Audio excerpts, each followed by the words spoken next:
Good evening from the farmhouse. We are going to be making peach cobbler tonight. We are having a nice big old roast beef dinner. It's Sunday on the farm. I'll be having mashed potatoes and gravy, and my husband's going to make some Yorkshire puddings for us tonight, and probably put some green beans with that. So just a real traditional meal for a Sunday evening on the farm. But I thought, wouldn't a peach cobbler taste really yummy? It's definitely feeling like fall here in October, and it is kind of cold and blustery today, and I think something hot out of the oven for dessert after our bellies are probably already too full from a roast beef dinner sounds delicious. So let's go ahead and get started. I have got, my recipe calls for 4 cups of fruit, canned fruit with 3/4 cup of juice, or 6 cups of fresh fruit with a little bit of water. But I like my cobbler to have a really nice thick layer of fruit on the bottom. So I probably have closer to 8 or maybe a little bit more cups of fruit in here. And this is for a 9x13 because a 9x9 pan does not feed my family. So if you have a family of 4 and you want to do a 9x9, you're going to want to cut this recipe in half. So I have probably got about 8 cups of my frozen fruit in here that I processed this summer. And I have got a little bit of juice, but not much. I don't know. Yeah, just not very much juice. I don't want it to be too wet in there. So to that, to our 8+ cups of peaches, I am going to add 8 tablespoons of flour for thickening. I am going to add 1 teaspoon of cinnamon,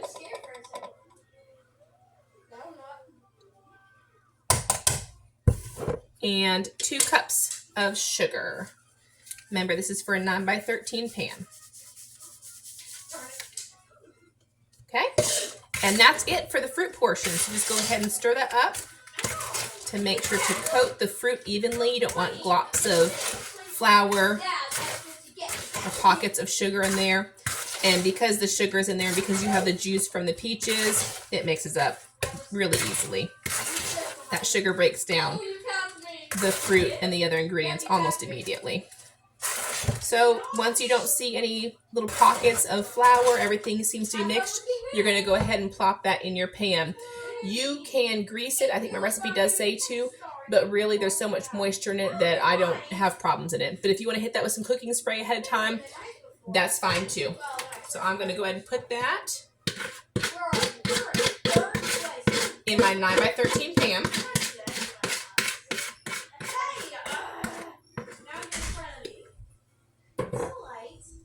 Spread it out evenly. Hey, Mom, what you making? Peach cobbler, baby. And we're going to get started on the topping for it. My butter was not defrosted, so I defrosted a little bit too much, and now it's liquid. So I had it resting in the bowl. I'm going to put that in first. I wouldn't normally put that in first, but it's about to follow the wrapper. So I'm going to do 1 whole stick, which is half of a cup of butter or margarine. Butter's better, but some of us are on budgets. We are going to do a half of a teaspoon of salt.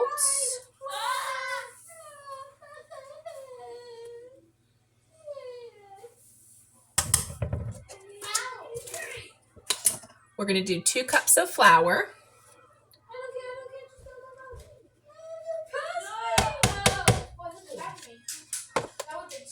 We are going to do 4 teaspoons of baking powder.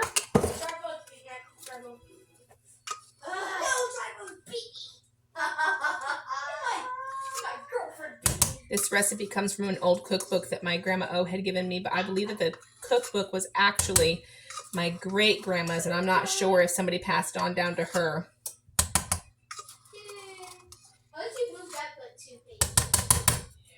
I love having things like that from the family. 2 tablespoons of sugar.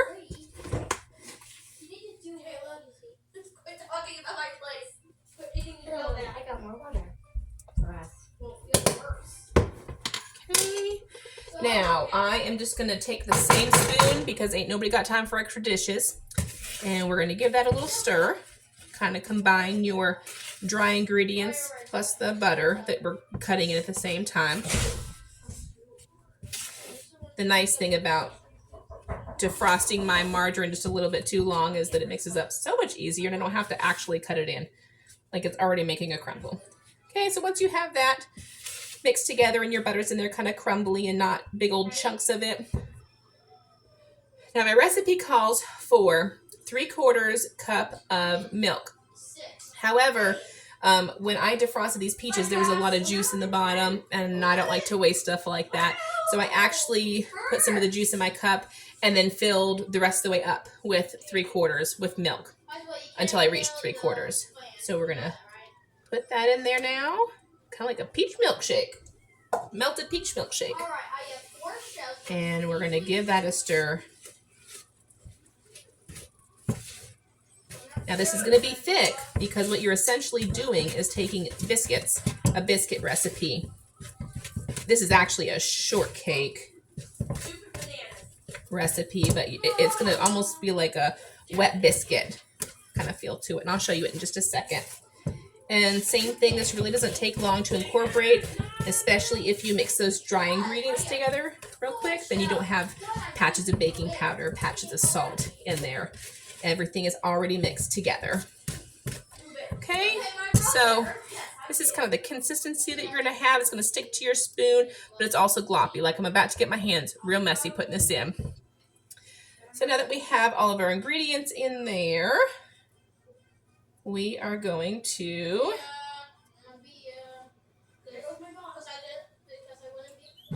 start spreading this on our cobbler. Maybe I should switch here. Okay, so I just kind of pull up pieces of this because I don't want big old globs. You want to try to keep the thickness of this even so that it bakes evenly. And you're just going to kind of pull it apart a little bit and put that right in there. Get you a little closer here. Now, sometimes I have made this thicker, much more like an actual biscuit dough, and I've rolled it out, cut it, and put the whole, made like an actual topper, kind of like chicken pot pie. But more often than not, I kind of do this, and I like doing the pieces because I feel like it bakes better if there's a little bit of space in between the dough.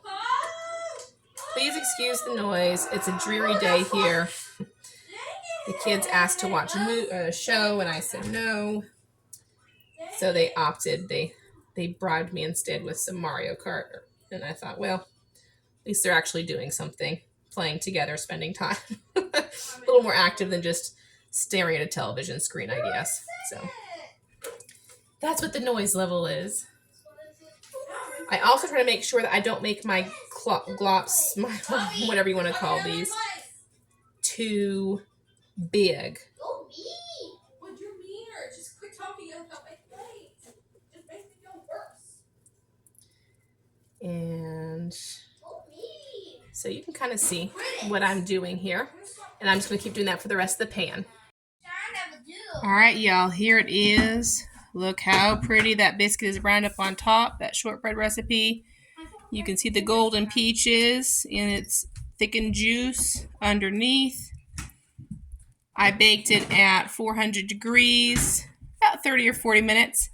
It's going to depend on how thick you made your biscuit dough, how long it's going to take to bake. But the recipe calls for about 25 to 30 minutes. I always end up baking it a little bit extra because I love that golden brown look of the biscuit on top.